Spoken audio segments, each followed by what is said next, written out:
Dumdum metro station থেকে ticket কেটে ফেললাম। ট্রেন আসতেই উঠে পড়লাম ভিড়ের মধ্যে চিঁড়ে চ্যাপ্টা হবার জন্য। তারপর পৌঁছে গেলাম উত্তর কলকাতা। শুরু হলো দুর্গা ঠাকুর দেখা।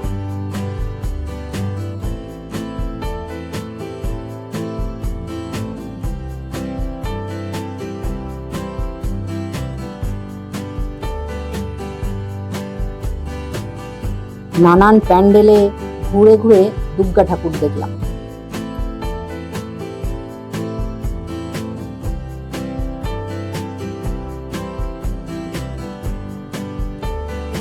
দেখলাম লরি চেপে ঠাকুর প্যান্ডেলেও যাচ্ছে।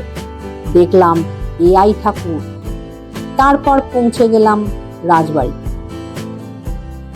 রাজবাড়িতে ঢোকা মাত্রই চোখ ঝলসে উঠল রাজবাড়ির শোভা দেখে। মায়ের মনোমোহিনী রূপ দেখে মন ভরে উঠল।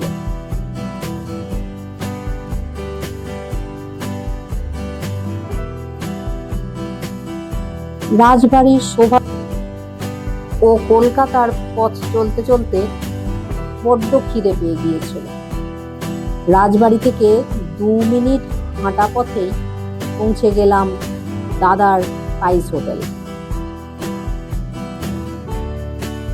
অতি পুরনো দাদার পাইস হোটেল।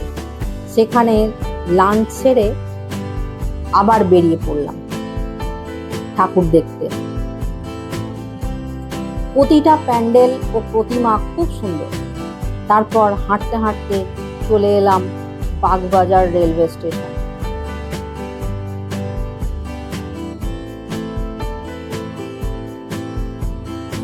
স্টেশনের পাশেই বাগবাজার লঞ্চ ঘাট।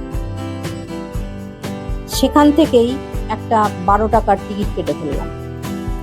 গঙ্গার চারিপাশের মনোরম পরিবেশ উপভোগ করতে করতে এসে গেলাম হাওড়া, মানে হাওড়া স্টেশন। সেখান থেকেও একটা টিকিট কেটে ফেললাম। দেখলাম আমার জন্যই ট্রেন অপেক্ষা করছে। টপ করে উঠে পড়লাম।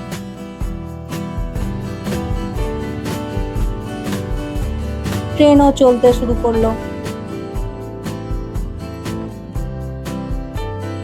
আমি আমার গন্তব্য স্টেশনে নেমেও পড়লাম। অবশেষে টোটো চেপে বাড়ি ফিরলাম। টাটা।